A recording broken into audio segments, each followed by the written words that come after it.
Hello everyone, welcome to chemistry in detail. Class 9th lesson number 1 matter around us, उसका video number 2। इसी video में exam point of view से related जो syllabus है वो complete हो जाएगा। बचा हुआ थोड़ा सा जो मिसलेनियस पोर्शन अगर बचता है तो ही वीडियो का थर्ड पार्ट आएगा, अदरवाइज सेकंड वीडियो में कंप्लीट हो जाएगा। चलिए, तो लास्ट वीडियो में हमने अब तक क्या देखा है? Particles of matter attract each other, मतलब इंटरमोलिकुलर फोर्सेस ऑफ अट्रैक्शन होते हैं मैटर के पार्टिकल्स के बीच में।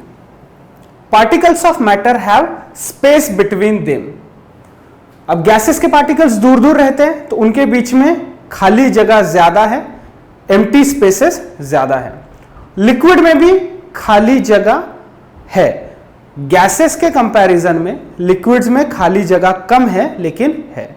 सॉलिड में लिक्विड के कंपैरिजन में हो सकता है और भी जगह कम हो, लेकिन सॉलिड्स में भी जितना उसका एग्जैक्ट वॉल्यूम है वो पूरा ऑक्यूपाइड नहीं है, उसमें भी खाली जगह प्रेजेंट होती है। अगर हम एटॉमिक लेवल पर या मॉलिक्यूलर लेवल पर सॉलिड्स की भी अगर जब स्टडी करते हैं, सॉलिड स्टेट करके जब 12th स्टैंडर्ड में आप एक चैप्टर पढ़ेंगे तो आपको उसमें क्लियर होगा कि सॉलिड्स में भी कितने भी कॉम्पैक्ट सॉलिड्स क्यों ना हो, उनमें खाली जगह प्रेजेंट होती है। तो particles of matter have space between them. Particles of matter are continuously moving, मतलब कि उनमें थर्मल एनर्जी है, काइनेटिक एनर्जी है। ये हमने intermolecular forces of attraction IMF और काइनेटिक एनर्जी के रेफरेंस में देखा था, लेकिन ये पॉइंट्स हम स्टडी कर चुके हैं। अब इस वीडियो में देखेंगे डिग्रीज ऑफ फ्रीडम। अब ये डिग्री ऑफ फ्रीडम क्या होता है, तो यहां ध्यान देंगे। ये टोटल 3 डिग्रीज ऑफ फ्रीडम होती है। डिग्री ऑफ फ्रीडम का मतलब वो किस तरीके से मॉलिक्यूल घूम सकता है, किस तरीके से एक जगह से दूसरी जगह जा सकता है, और अगर नहीं जा सकता तो भी अपनी फिक्स पोजीशन पे क्या हमेशा के लिए फिक्स रहेगा या नहीं रहेगा। तो एक्चुअल में अगर देखा जाए तो absolute zero temperature, that is -273 degree Celsius, that is 0 kelvin. Absolute zero temperature मतलब 0 केल्विन, -273 डिग्री सेल्सियस। वहां पर हो सकता है कि सभी टाइप के मोशन फ्रीज हो जाए, लेकिन रूम टेम्परेचर पे जब हम बात करते हैं या फिर उसके बाद का कोई भी टेम्परेचर अगर हम देखते हैं तो किसी भी पार्टिकल का मोशन 100% फ्रीज नहीं होता। तो डिग्री ऑफ फ्रीडम मतलब क्या, कितने तरीके से पार्टिकल घूम सकता है, अपनी जगह छोड़ सकता है, और अगर नहीं छोड़ सकता तो क्या अपनी पोजीशन पे हमेशा के लिए फिक्स रह सकता है या नहीं रह सकता। तो डिग्रीज ऑफ फ्रीडम में एक होती है translational degree of freedom. Translational,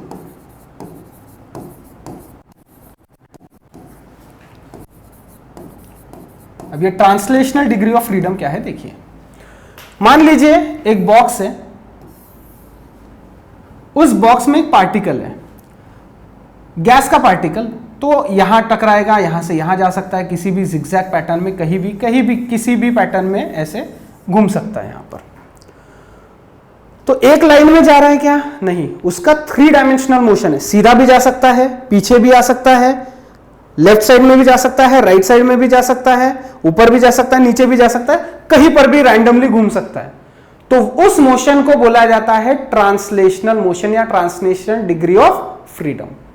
तो गैसेस में, गैसियस अवस्था में ट्रांसलेशनल डिग्री ऑफ फ्रीडम सबसे ज्यादा रहती है। फिर अगर पार्टिकल अपनी जगह चेंज नहीं कर सकता तो 2 तरीके की डिग्री ऑफ फ्रीडम बच जाती है। एक बचती है rotational degree of freedom,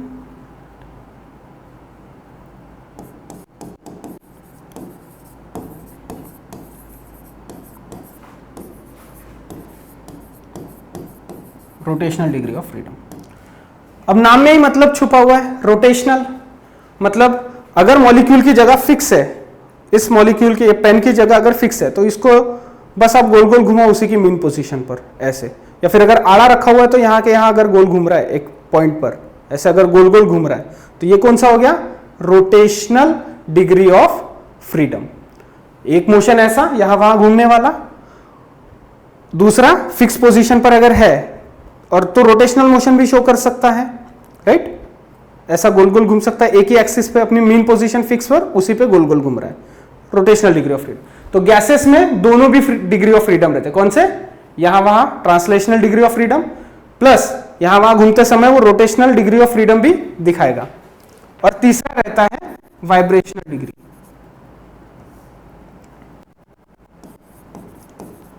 vibrational degree of freedom. Vibration मतलब एक ही जगह पे मीन पोजीशन पे ऐसी जगह ऐसे की ऐसे उसी मीन पोजीशन पे वाइब्रेट होना। तो सॉलिड में रोटेशनल मोशन नहीं रहता, ट्रांसलेशनल मोशन भी नहीं रहता, लेकिन कौन सा? मॉलिक्यूलर लेवल पे वाइब्रेशनल मोशन रहता है। सॉलिड के मॉलिक्यूल्स अपनी मीन पोजीशन पे वाइब्रेट करते रहते हैं। लिक्विड में ट्रांसलेशनल मोशन भी रहता है, वाइब्रेशनल भी रहता है और रोटेशनल भी रहता है। रोटेशनल थोड़ा सा कम हो जाता है, वाइब्रेशनल वाला ज्यादा रहता है। और गैसेस में तीनों भी डिग्री ऑफ फ्रीडम रह सकते हैं। ट्रांसलेशनल यहां के वहां घूमना, रोटेशनल डिग्री ऑफ फ्रीडम यहां के वहां घूमते समय गोल गोल भी घूम सकता है, plus vibrational degree of freedom भी रह सकता है। ये हो गया, ठीक है। चलो, तो इंटरमॉलिक्यूलर फोर्सेस ऑफ अट्रैक्शन और काइनेटिक एनर्जी, ये दो चीजें डिसाइड करती है कि मैटर की अवस्था क्या रहेगी, सॉलिड, लिक्विड या फिर गैस। और ये दो चीजें भी डिपेंड करती है किसके ऊपर? टेम्परेचर के ऊपर। टेम्परेचर ज्यादा, काइनेटिक एनर्जी ज्यादा, और काइनेटिक एनर्जी ज्यादा मतलब आईएमएफ कम।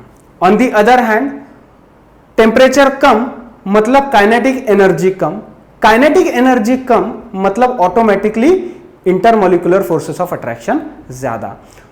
तो टेम्परेचर क्या रोल प्ले करता है मैटर की अवस्था डिसाइड करने में, ये तो हमने लास्ट वीडियो में स्टडी कर लिया। तो क्या प्रेशर भी कोई रोल प्ले कर सकता है? तो हां। कैसे? वो अगली स्लाइड में बताता हूं, तब तक के लिए आप इसका स्क्रीनशॉट ले लो। इस डायग्राम को मैं मिटा देता हूं,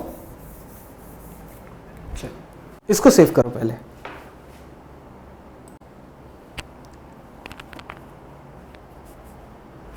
हो गया? चलो, यहां देखो, हमें पता है सॉलिड को अगर हम हीट करेंगे तो उसका कन्वर्जन लिक्विड में हो जाएगा, और अगर लिक्विड को हम हीट करेंगे तो उसका कन्वर्जन गैस में हो जाएगा। On the other hand, gas को अगर ठंडा करेंगे तो लिक्विड बन जाएगा, और लिक्विड को और ठंडा करेंगे तो उसका सॉलिड में बन जाएगा। तो क्या सिर्फ प्रेशर भी मैटर की अवस्था तय करने में हेल्प कर सकता है? तो हां, बिल्कुल कर सकता है। पहला फैक्टर कौन सा रहता है मैटर की अवस्था डिफाइन करने के लिए? Temperature, right. और दूसरा फैक्टर रहता है प्रेशर। प्रेशर उतना ज्यादा रोल प्ले नहीं करता मैटर की अवस्था तय करने में, टेम्परेचर मेजर रोल प्ले करता है मैटर की अवस्था तय करने में। अब यह डायग्राम आपकी बुक में दी हुई है एनसीईआरटी में, इसको देखो। यह एक इंजेक्शन की तरह दिख रहा है, जो डॉक्टर इंजेक्शन इंजेक्ट करते हैं बॉडी में, उस तरीके से। तो जिस पोर्शन को वो दबाते हैं और वो इंजेक्शन में जो लिक्विड रहता है वो बॉडी के अंदर जाता है, जिस पोर्शन को दबाते हैं उसको बोला जाता है पिस्टन। क्या बोला जाता है? पिस्टन। तो जब टेम्परेचर कम रहे, कम टेम्परेचर पे हमने एक कंटेनर में गैस ले ली, और गैस लेने के बाद में पिस्टन से उस गैस को दबाया। पिस्टन से गैस को दबाने का मतलब प्रेशर का बढ़ाना। टेम्परेचर कम टेम्परेचर पे हम प्रेशर अप्लाई कर रहे हैं, तो हम गैसेस का कन्वर्जन लिक्विड में भी कर सकते हैं, और कुछ गैसेस का कन्वर्जन हम डायरेक्टली सॉलिड में भी कर सकते हैं। इस डायग्राम में पहले पिस्टन यहां तक है, ऊपर से प्रेशर अप्लाई किया तो पिस्टन नीचे आ गया, और प्रेशर अप्लाई किया तो पिस्टन और नीचे आ गया। पहले गैसेस के मॉलिक्यूल्स को घूमने के लिए बहुत सारी जगह अवेलेबल थी। जैसे ही प्रेशर अप्लाई किया, वो घूमने के लिए उनको जगह कम हो गई, और प्रेशर अप्लाई किया तो उनके लिए घूमने की जगह कम हो गई। मजबूरी में अब उन्हें या तो लिक्विड या तो सॉलिड वाली अवस्था में कन्वर्ट होना पड़ेगा। कुछ गैसेस लिक्विड में कन्वर्ट होते हैं, example LPG, liquefied petroleum gas. हमारे घर पे जो गैस सिलेंडर आता है खाना बनाने का, तो वो एक्चुअल में गैस है जिसको लिक्विड में कन्वर्ट किया गया है, इसलिए उसका नाम क्या है, एलपीजी, लिक्विफाइड पेट्रोलियम गैस। ऐसी गैस जिसको लिक्विड बनाया गया है, और जैसे ही हम उसका नॉब शुरू करते हैं तो वो लिक्विड अवस्था से पाइप से होते हुए जब तक वो बर्नर पे आती है वो गैस, वो लिक्विड अवस्था से गैस की अवस्था में कन्वर्ट होती है। और जब बर्नर पे वो जलता है तो लिक्विड नहीं जलता, वो गैस जलते रहती है, इसीलिए वहां पर कोई राख नहीं बनती, वो गैस जलती है, कंप्लीट कंबशन होता है, उससे हम हीट एनर्जी जो हमें चाहिए रहती है, उसी हीट एनर्जी का इस्तेमाल हम खाना बनाने के लिए करते हैं। मान लीजिए इस कंटेनर में हमने कार्बन डाइऑक्साइड गैस रखी है, तो at low temperature and by increasing the pressure gaseous carbon dioxide can be converted directly into solid। Statement लिखता हूं मैं यहां पर, at low temperature and increasing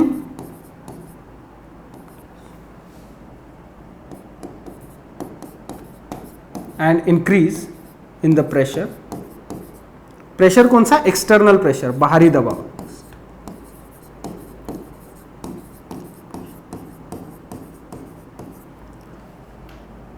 gases can be liquefied or directly solidified. Some gases can be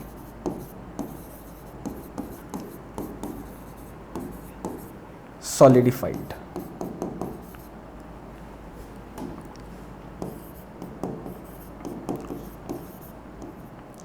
Example, gaseous CO2 can be converted to solid CO2। और solid अवस्था के carbon dioxide को ही कहा जाता है ड्राई आइस। एग्जाम्पल बोलता हूं, इसको ध्यान में रखना, ये एग्जाम में आ सकता है। Solid CO2 is called as dry ice, और इस ड्राई आइस को हमेशा क्या बोलते हैं, प्रेशराइज्ड अवस्था में रखा जाता है। अगर उसके ऊपर का प्रेशर हट गया तो वो डायरेक्ट सॉलिड अवस्था से गैस की अवस्था में कन्वर्ट हो जाएगा। ओके, ठीक है। हाँ, ये स्टेटमेंट ध्यान में रखना, as there is free space, intermolecular space is large, gases can be compressed easily. मतलब कंप्रेस करना मतलब उसका वॉल्यूम कम करना।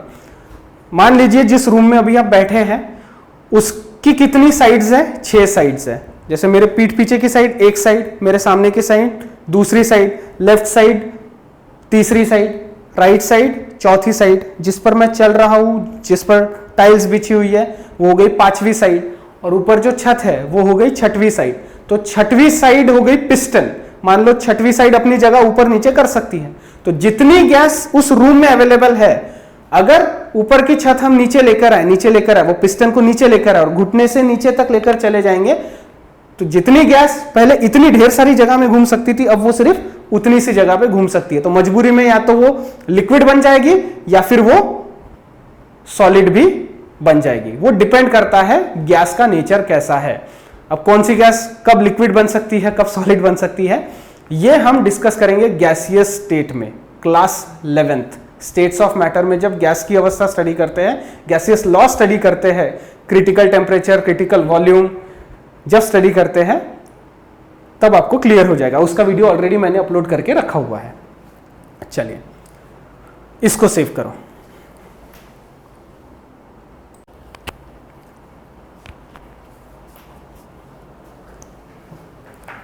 चलिए, अब सॉलिड को अगर हीट करेंगे तो बनेगा लिक्विड, और लिक्विड को हीट करेंगे तो बनेगा गैस। एक नया कॉन्सेप्ट आपको स्टडी करना है जिसको हम बोलते हैं लैटेंट हीट। लैटेंट हीट, तो लैटेंट हीट दो तरीके की होती है, सॉलिड में सॉलिड को लिक्विड में कन्वर्ट करने वाली हीट और लिक्विड को गैस में कन्वर्ट करने वाली heat. The conversion of solid to liquid it is called melting या फिर फ्यूजन। तो लैटेंट हीट ऑफ फ्यूजन एक रहेगी और एक रहती है latent heat of vaporization. Because the conversion of liquid to gas is called vaporization. तो किसको बोलेंगे हम latent heat of fusion? अगर 1 किलोग्राम सॉलिड को लिक्विड में कन्वर्ट करना रहे तो उस 1 किलोग्राम सॉलिड को लिक्विड कन्वर्ट करने के लिए जो हीट हम बाहर से सप्लाई करेंगे, जो गर्मी हम बाहर से सप्लाई करेंगे, उसी को बोला जाता है latent heat of fusion. The amount of heat energy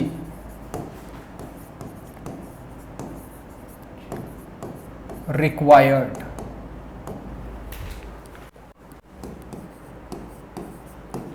to convert 1 kilogram of solid to liquid at its melting point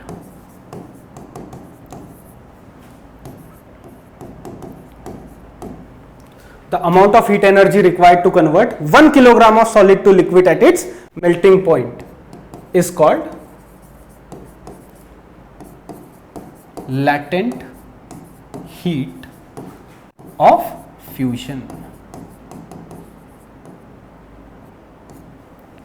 तो लैटेंट हीट ऑफ वेपराइजेशन क्या होगा? 1 किलोग्राम लिक्विड को गैस में कन्वर्ट करने के लिए जो हीट सप्लाई करेंगे एट इट्स बॉइलिंग पॉइंट, उस हीट को हम बोलेंगे latent heat of vaporisation.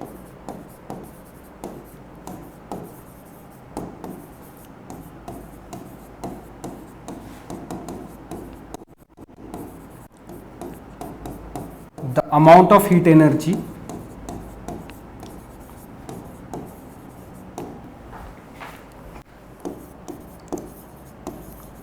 required to convert 1 kilogram of liquid into gas at its boiling point. ऊपर हमने यहां पर मेल्टिंग पॉइंट लिखा था, यहां हम लिखेंगे boiling point.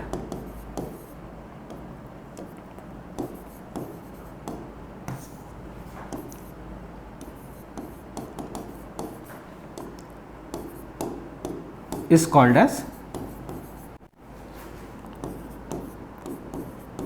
latent heat of vaporization.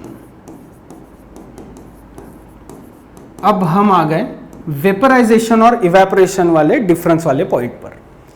Last video में वेपराइजेशन की डेफिनेशन हमने देखी थी, इवेपोरेशन की डेफिनेशन हमने देखी थी, और मैंने एंडिंग में बताया था कि अगले वीडियो में हम स्टडी करेंगे what are the factors affecting the rate of evaporation.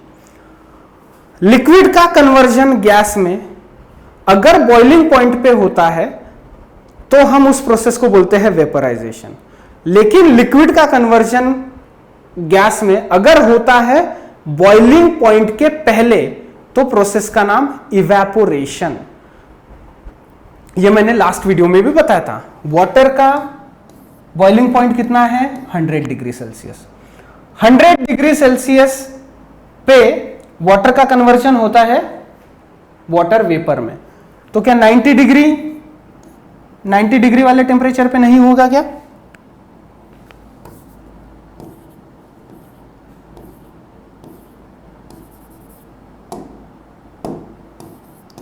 $90 degree वाले टेम्परेचर पे नहीं होगा? बिल्कुल होगा। 80 डिग्री सेल्सियस वाले टेम्परेचर पे वाटर का कन्वर्जन वेपर में नहीं होगा क्या? होगा। लेकिन 100 डिग्री सेल्सियस पे वाटर का कन्वर्जन गैस में होता है, उस प्रोसेस का नाम वेपराइजेशन। और 100 डिग्री के पहले किसी भी टेम्परेचर पे अगर वाटर का कन्वर्जन वेपर में होता है तो उस प्रोसेस का नाम इवेपोरेशन। और इवेपोरेशन स्टडी करने का बेस्ट एग्जाम्पल है गीले कपड़ों का सूखना। जब कपड़े धोए जाते हैं तो पहले साबुन से धोते हैं, फिर उसकी साबुन निकालते हैं, 2-3 बार हम पानी बदलते हैं, और जब हमें लगता है कि वहां से साबुन निकल गया, मिट्टी भी निकल गई, गंदगी निकल गई कपड़े की, तो हम उसको निचोड़ते हैं। कपड़े को निचोड़ने के बाद में उसका एक्सेस पानी निकल जाता है और फिर उस कपड़े को झटकते हैं और सूखने के लिए रख देते हैं। थोड़ी देर बाद 6-7 घंटे बाद वो कपड़ा सूख जाता है। अब वाटर का बॉइलिंग पॉइंट कितना है? 100 डिग्री सेल्सियस। तो क्या हम गीले कपड़ों को किसी बर्तन में डाल के गर्म करते हैं क्या, ताकि वहां से पानी उड़ जाए? नहीं, हम गीले कपड़ों को 100 डिग्री सेल्सियस तक गर्म नहीं करते, उसके बावजूद भी गीले कपड़े सूख जाते हैं। तो वो प्रोसेस का नाम है इवेपोरेशन। बॉइलिंग पॉइंट के बहुत पहले ही वाटर मॉलिक्यूल्स वहां से निकल रहे हैं। तो क्या चीज, कौन से ऐसे फैक्टर्स है जिससे कपड़े जल्दी सूख सकते हैं और कपड़े सूखने को टाइम भी लग सकता है? What are the factors affecting the rate of evaporation, हम अगले स्लाइड में स्टडी करेंगे। पहले इसको सेव करो।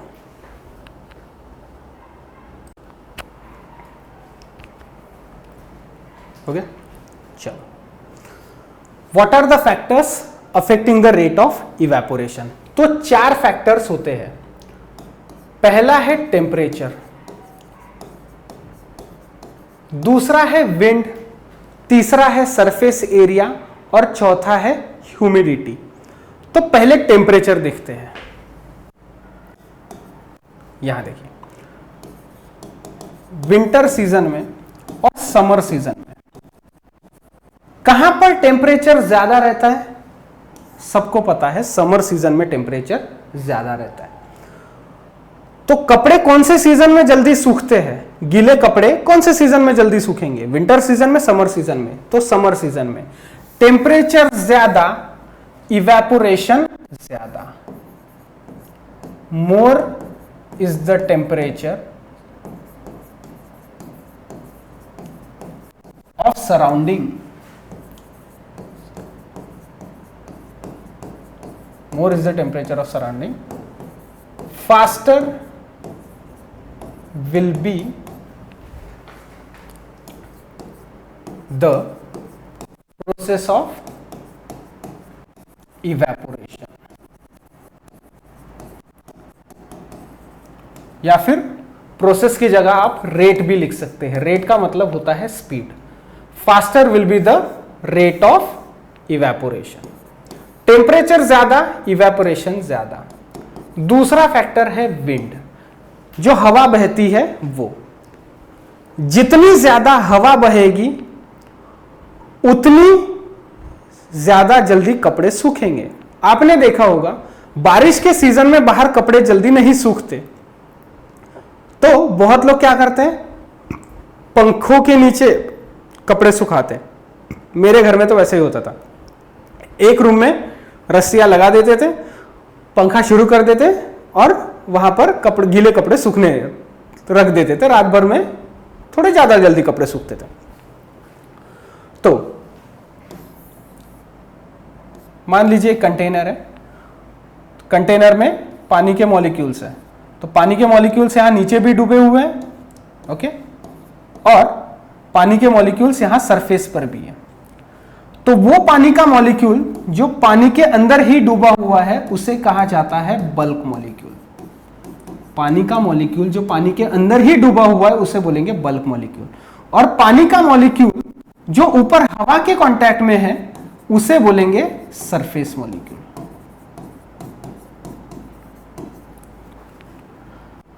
तो इवेपोरेशन की प्रोसेस कहां से होती है, बल्क से या सरफेस से? तो सरफेस से होती है। जितनी ज्यादा यहां हवा टकराएगी तो हवा की काइनेटिक एनर्जी ट्रांसफर होगी पानी के मॉलिक्यूल्स में, और वो भी स्पेशली वो पानी के मॉलिक्यूल्स जो हवा के कांटेक्ट में ऊपर है। जो पानी के मॉलिक्यूल्स ऊपर हवा के कांटेक्ट में है उनकी काइनेटिक एनर्जी बढ़ेगी और वो लिक्विड अवस्था से गैस की अवस्था में ट्रांसफर हो जाएंगे। तो जितनी ज्यादा हवा बहेगी उतना ज्यादा इवेपोरेशन होगा। इसको ध्यान में रखेंगे सरफेस मॉलिक्यूल और बल्क मॉलिक्यूल, क्योंकि अगला फैक्टर उसमें भी ये काम में आएगा। More the wind faster the rate of evaporation.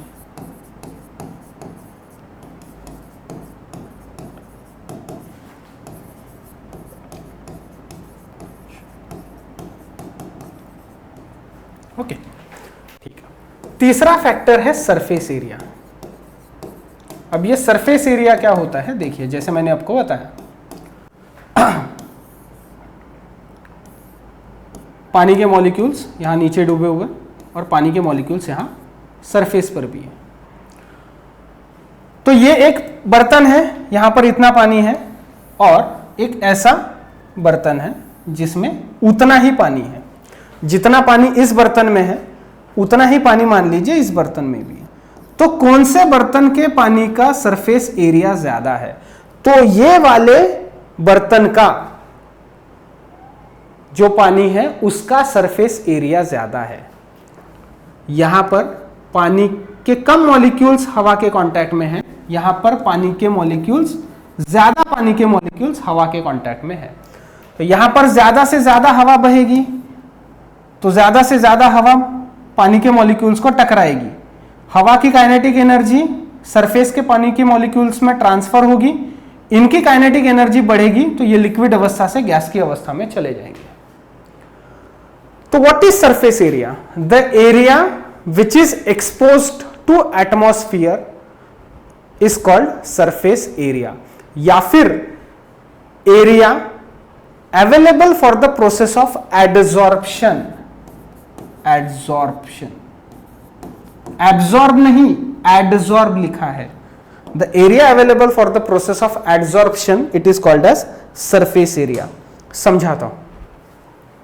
मान लीजिए मैंने एक शर्ट पहनी है और फुल स्लीव्स की शर्ट है और मुझे मेरे हाथों में मेहंदी लगानी है, तो मेहंदी को चिपकने के लिए कितना एरिया अवेलेबल रहेगा? इतना, ये दोनों पाम्स का और उल्टा। तो मेहंदी को चिपकने के लिए एरिया कितना अवेलेबल है? ये पाम के साइज का, ये वाला और ये वाला। जैसे ही मैं स्लीव्स खोलता हूं और शर्ट की स्लीव्स यहां तक खींच लेता हूं, राइट, जैसे मैंने अभी ब्लैक कलर की टी शर्ट पहनी है, तो हाथों पे अगर मेहंदी लगानी है तो कितना सारा एरिया अवेलेबल हो गया चिपकने के लिए? चिपकने के लिए एरिया हो गया ढेर सारा अवेलेबल। अब मेहंदी जो पहले यहां तक लग सकती थी, अब वो मेहंदी इस वाले पोर्शन पे भी लग सकती है। तो चिपकने के लिए जो एरिया अवेलेबल रहता है उसे बोला जाता है सरफेस एरिया, या फिर the area which is in contact with air, it is also called as surface area. चलिए, अगर सेव करना है तो कर लीजिए, अदरवाइज समझ भी लिया तो चलेगा।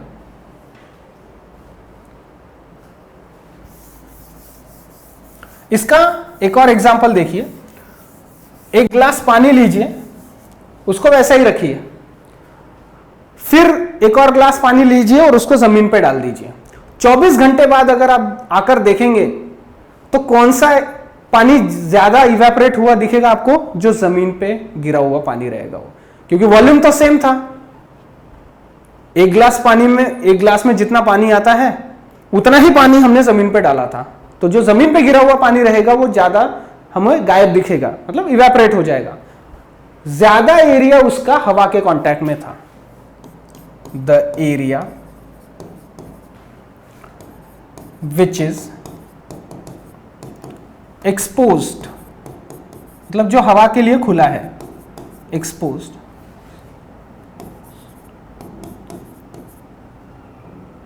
Atmosphere. The area which is exposed to atmosphere is called surface area। या फिर इसकी एक और डेफिनेशन हो सकती है, कौन सी? the area which is available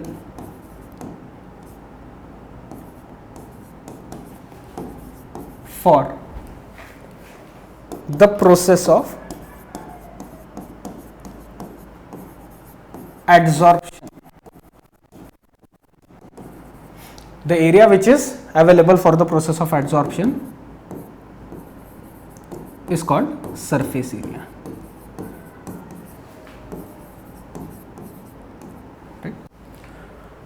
तो सरफेस एरिया ज्यादा, इवेपोरेशन ज्यादा. पहला फैक्टर था टेम्परेचर, टेम्परेचर ज्यादा, इवेपोरेशन ज्यादा. विंड ज्यादा, इवेपोरेशन ज्यादा. Similarly more the surface area,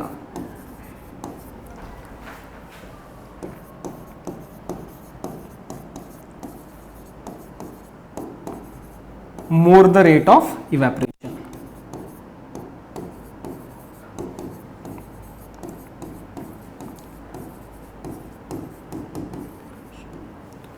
जितना ज्यादा सरफेस एरिया उतना ज्यादा evaporation.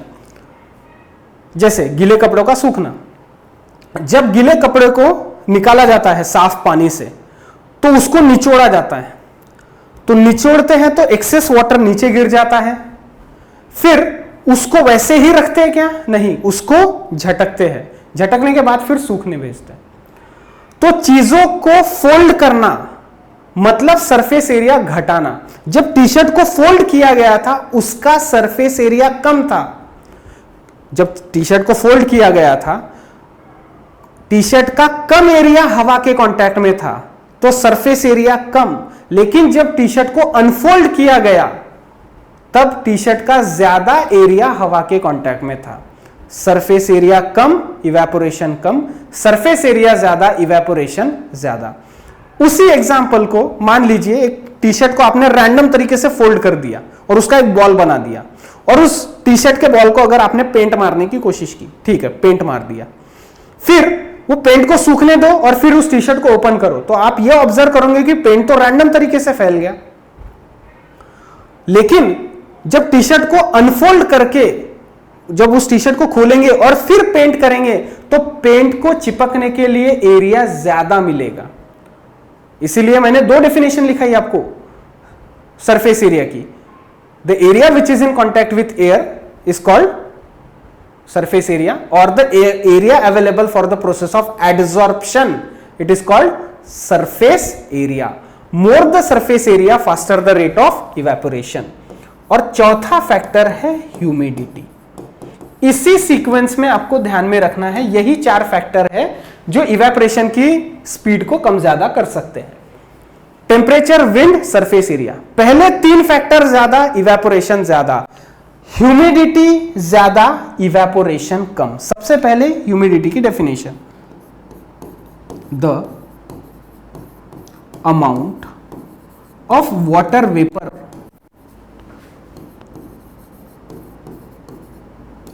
present in the air. Simple definition, the amount of water vapor present in the air is called humidity. तो humidity ज्यादा, इवेपोरेशन कम. Rainy season, winter season और summer season. सबसे ज्यादा कपड़े जल्दी कब सूखते हैं? सबसे कम समय में कपड़े सूखते हैं समर सीजन में. समर सीजन में सबसे ज्यादा टेम्परेचर रहता है. उसके बाद में अगर हम देखेंगे तो रेनी सीजन में टेम्परेचर ज्यादा रहता है. सबसे ज्यादा टेम्परेचर समर, उसके बाद टेम्परेचर ज्यादा रहता है रेनी सीजन में, और कम टेम्परेचर रहता है विंटर में. उसके बावजूद भी समर सीजन के बाद में अगर हम देखेंगे तो विंटर सीजन में जल्दी कपड़े सूखते हैं compare to that of rainy season. Rainy season में टेम्परेचर ज्यादा है विंटर सीजन के कंपैरिजन में, उसके बावजूद भी रेनी सीजन में कपड़े जल्दी नहीं सूखते, क्योंकि यहां पर टेम्परेचर डोमिनेट नहीं कर रहा है, यहां पर ह्यूमिडिटी डोमिनेट कर रही है. ह्यूमिडिटी मतलब the amount of water vapour present in the air. हवा में गैस की अवस्था का पानी कितना है. अगर ह्यूमिडिटी ज्यादा तो कपड़े सूखने का speed come.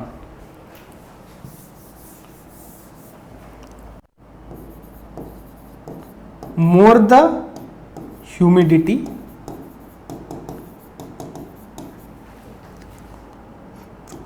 Slower the rate of evaporation.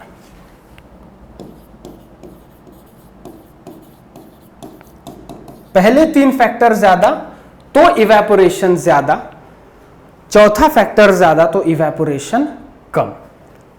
अगली स्लाइड में हम देखेंगे कि इवेपोरेशन से कूलिंग इफेक्ट कैसे आता है और हम समर सीजन में कॉटन के कपड़े पहनना प्रिफर क्यों करते हैं।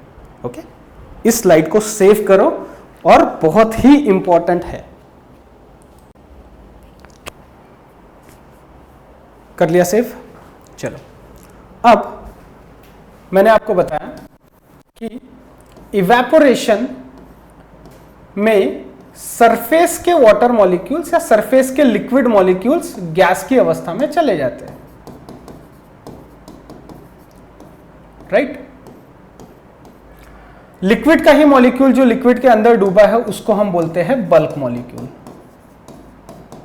बताया था अभी।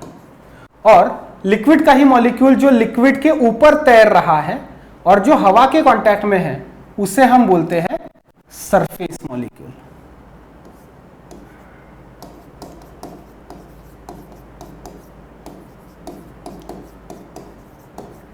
तो इवेपोरेशन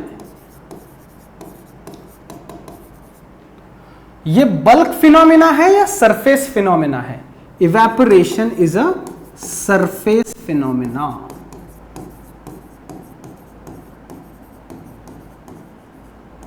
कौन सी प्रोसेस है जो बल्क में नीचे होती है या ऊपर सरफेस पर होती है? सरफेस पे, क्योंकि बल्क का भी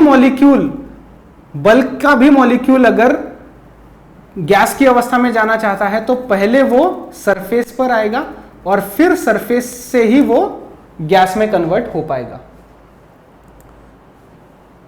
बल्क का मॉलिक्यूल पहले सरफेस पर आएगा, तभी वो सरफेस से गैस की अवस्था में भाग सकता है। ऐसा होता है क्या कि यहां से मॉलिक्यूल गायब हो गया एकदम और यहां आकर प्रकट हो गया? ऐसा नहीं होता। वेदर इवेपोरेशन और vaporization, it is a surface phenomena, but boiling of water या फिर boiling is a bulk phenomena.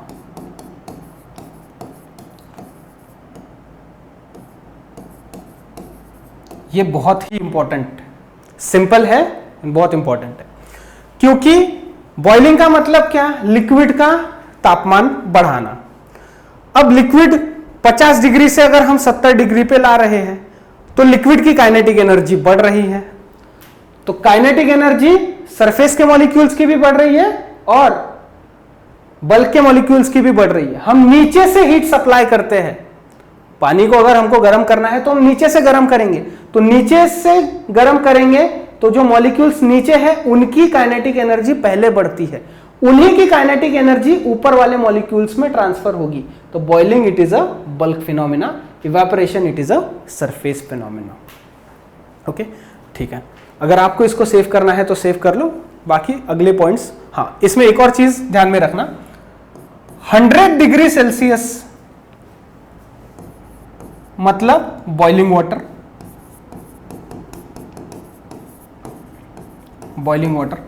100 degree Celsius. अब 100 डिग्री सेल्सियस के बाद में आप पानी को कितना भी गर्म करो, एक बार पानी का टेम्परेचर 100 डिग्री सेल्सियस पे पहुंच गया, उसके बाद आप गर्म पानी को कितनी भी हीट सप्लाई करो, उसका टेम्परेचर 100 डिग्री सेल्सियस के ऊपर नहीं जाता। तो जो excess amount of heat energy जो हम पानी को सप्लाई करेंगे वो कहां जाती है? तो वो हीट एनर्जी का इस्तेमाल पानी करता है लिक्विड अवस्था छोड़कर गैस की अवस्था में जाने के लिए। क्या कहा मैंने? 100 डिग्री सेल्सियस के ऊपर पानी का टेम्परेचर नहीं जाता, उसके बाद हम जो भी हीट सप्लाई करते हैं वो पानी के मॉलिक्यूल्स यूटिलाइज करते हैं लिक्विड अवस्था से गैस की अवस्था में कन्वर्ट होने के लिए। ओके, ठीक है, इसको सेव कर लो, फिर अगली स्लाइड में 2-3 पॉइंट देखेंगे, वीडियो वाइंड अप कर देंगे। हो गया, चलो अब थ्योरेटिकल पोर्शन ही है इसमें। How does evaporation causes cooling, why should we wear cotton clothes in summer, and why do we see water droplets on the outer surface of bottle containing ice cold water. पहले पहला point देखो, how does evaporation causes cooling. मान लो एक तालाब है, अब तालाब ऐसे ही रहता होगा, राइट, तालाब में पानी है और एक व्यक्ति यहां तालाब के पास में चला गया, राइट। तो तालाब के किनारे अगर हम जाते हैं तो हमें गर्म लगता है, ठंडा लगता है। अब किसी भी सीजन में चले जाओ, तालाब के किनारे अगर हम जाएंगे हमें थोड़ा सा ठंडा लगेगा। समर सीजन में भी अगर शाम के टाइम हम टहलने के लिए किसी तालाब या नदी के किनारे जाते हैं, हमको थोड़ा सा ठंडा लग सकता है। हाँ, अगर ह्यूमिडिटी ज्यादा हो तो हीट लग सकती है, लेकिन तालाब के किनारे जनरली ठंडा लगता है। उसका रीजन ये है कि इवेपोरेशन कॉजेस कूलिंग। इवेपोरेशन के लिए बेसिकली होता क्या है, इवेपोरेशन बॉइलिंग पॉइंट के पहले लिक्विड का कन्वर्जन होता है गैस में। मतलब काइनेटिक एनर्जी लिक्विड के मॉलिक्यूल्स की बढ़नी चाहिए, तो काइनेटिक एनर्जी वो बाहर से लेगा, बाहर से हीट एनर्जी लेगा और खुद लिक्विड अवस्था छोड़कर गैस की अवस्था में चले जाएगा। तो हीट एनर्जी वो कहां से ले रहा है, बाहर से। तो बाहर से हीट एनर्जी अगर यहां जा रही है तो बाहर की हीट एनर्जी क्या हो जाएगी, कम। बाहर की हीट एनर्जी कम मतलब कूलिंग इफेक्ट। अगर मैं आपकी जेब से 100 रुपए निकालूंगा और मैं 100 रुपए लेता हूं तो आपकी जेब में 200 थोड़ी हो जाएंगे, वहां से 100 रुपए कम हुए, मेरी जेब में 100 रुपए बढ़ गए।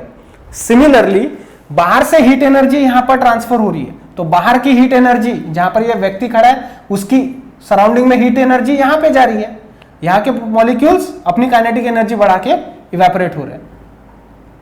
तो हीट एनर्जी सराउंडिंग से लेते हैं तो सराउंडिंग की हीट एनर्जी कम, हीट कम मतलब ही कूलिंग इफेक्ट। ये पॉइंट क्लियर हो गया।